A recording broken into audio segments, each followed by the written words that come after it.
kulantisan saaxiibayaal meel walba daafaha caalamka aad ka joogtaan ku soo dhawaada wararka Soomaalida ee YouTube channelkeena Captain K qodobada aad ku daawan doontaan waxa kamid ah wararkii ugu dambeeyay dagaalka Guraceel iyo saraakiil lagala baxay isbitaal ku yaala Guraceel Xasan Sheekh oo war ka soo saaray dagaalka Guraceel Ra'iisul Wasaare Roble oo UNHCR kala hadlay gurmashada dadka abaartu saameysay iyo bando lagu soo rogay degmooyin ka tirsan Puntland intaas waxay ahaayeen qodobada ugu doorkaroon ee wararka Soomaalida YouTube channelkeena Captain K fadlan daawada hadii ay tahay markii kugu horeysay subscribe dhee gambaleelkana furo si aad u noqoto daawadaha u horeeya ee hela wararka iyo warbixinadeena like-na saar si muuqaalkan dad badan u gaaro wixii ra'yi ahna qaybta commentiga noogu reeb mahadsanidin aynu ku bilownay wararkan ka helayno magaalada Guraceel ayaa sheegaya inuu socdo dagaal u dhaxeeya ciidamada maamulka oo kaashanaya kuwa dawladda iyo ahlu sunna oo dhinaca dagaalka ayaa maanta xoogiisa ka socda halka loo yaqaan jaamacadda oo ku taal waqooyi bari degmada Guraceel waxaana la maqlayaa rasaas iyo madaafiic ay dhinacyada isweydaarsanayaan sida dad goobjoogayaal ah inoo sheegeen ayaa madaafiic qayb ka ah kuwa oo labada dhinac ay isku adeegsanayaan ayaa ku dhacay isbitaalka Sterling ee degmadaasi kaasi oo sababay burbur xooggan iyo in shaqaalaha isbitaalka ay naftooda ugu baxsadaan sidoo kale waxaa lagu soo waramayaa in saraakiisha hogaaminaysa ciidamada ahlu sunna wal jameeca oo dhaawac ah ay ciidamada dawladda kala baxeen isbitaal ku yaala magaalada Kalkacyo saraakiisha oo magacyadooda lagu kala sheegay Cali Faarax iyo Cali Xayde iyo Maxamuud Tashade ayaa waxay kamid ahaayeen saraakiisha la qarameeyay xilligii ay la heshiisay maamulka Qorqor saddexda saraakiil ayaa ka barbar dagaalamay ahlu sunna waxaana Kalkacyo loo geeyay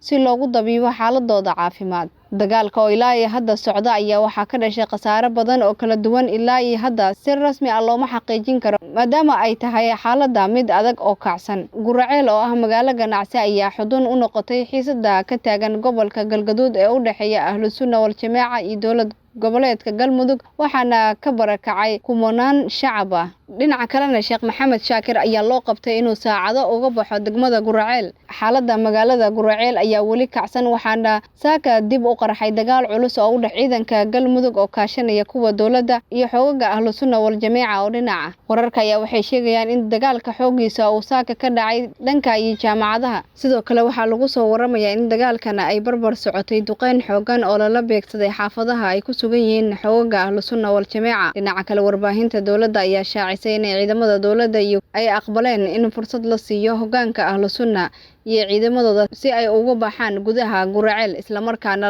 loo furo wada ay uga baxaan magaaladaasi ujeedka ayaa lagu sheegay inay tahay in ahlu sunna fursad ay dhaawacyada ilaa iyo shalay yaalay iyo meedadka ku qaataan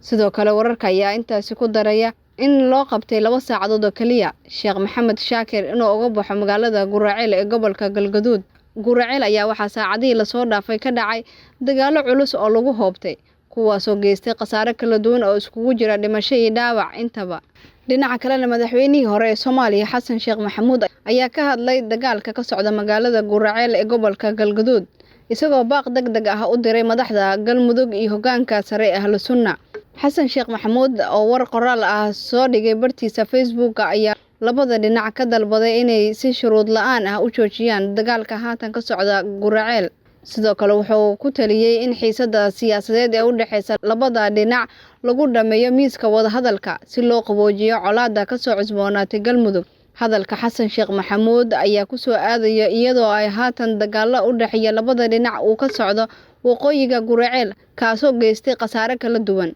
dhinaca kalena Ra'iisul Wasaaraha xukuumadda xilgaarsiinta Maxamed Xuseen Roble ayaa xafiiskiisa ku qaabilay ergeyga gaarka ee hay'adda UNHCR u qaabilsan Geeska Afrika Danjire Maxamed Cabdi Afey kulanka ay yeeshteen ayaa waxa ay kaga wada hadleen xaaladda bini'aadanimo ee dalka iyo sidii loo gaari lahaa dadka ku nool deegaanada ay abaartu saameysay Ra'iisul Wasaare Roble ayaa ugu mahadceliyay ergeyga gaarka ee hay'adda UNHCR u qaabilsan Geeska Afrika Danjire Maxamed Cabdi Afey sida uu aqbalay in loo gurmado dadka ay abaartu saameysay deegaano ka tirsan maamulka Jubbaland ayaa maalmihii la soo dhaafay ka jiray abaar saameyn ku yeelatay dad iyo duunyo iyadoo dawladda Soomaaliya ay sheegtay in dadkaasi loo gurmanayo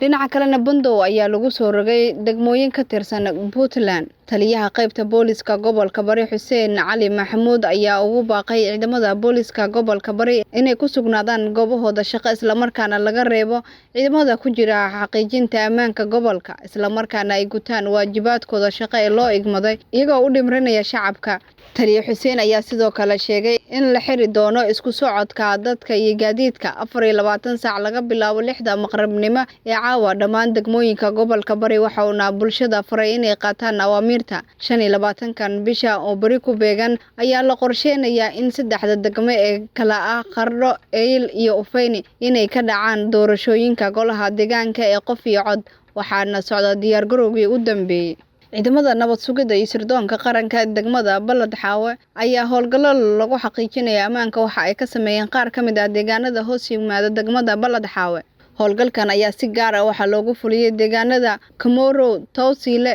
Qaniyaale iyo deegaano kale halkaas oo mararka qaar lagu arko xubno ka tirsan kooxda Al-Shabaab. howlgalkan ayaa waxaa hogaaminayay taliyaha nabad sugidda degmada Balad Xaawe Cabdullaahi Cumar Cilmi waxa uuna sheegay in xubno ka tirsan Al-Shabaab oo ku sugnaa deegaanada howlgalka laga sameeyay ay iskaga tageen. sidoo kale waxa uu sheegay in shabaab dadka deegaanada howlgalka laga sameeyay ay ka qaadayeen xoolo taasoo keentay in ciidamada ku baxaan balse uusan sheegin dad lagu qabqabtay howlgalkan. degmada Balad Xaawe ee gobolka Gada ayaa waxa ay ka mid tahay degmooyinka ugu amniga wanaagsan gobolkaasi waxaana deegaanada hoostaga mararka qaar howlgallo ka fuliya ciidamada dowladda Soomaaliya. guud ahaan waa naga intaa wararka Soomaalida aad ka daawaneyseen YouTube channelkeena Captain K. tani war midkan laacayna intaan ku kulmi doono sidaa iyo nabadgelyo.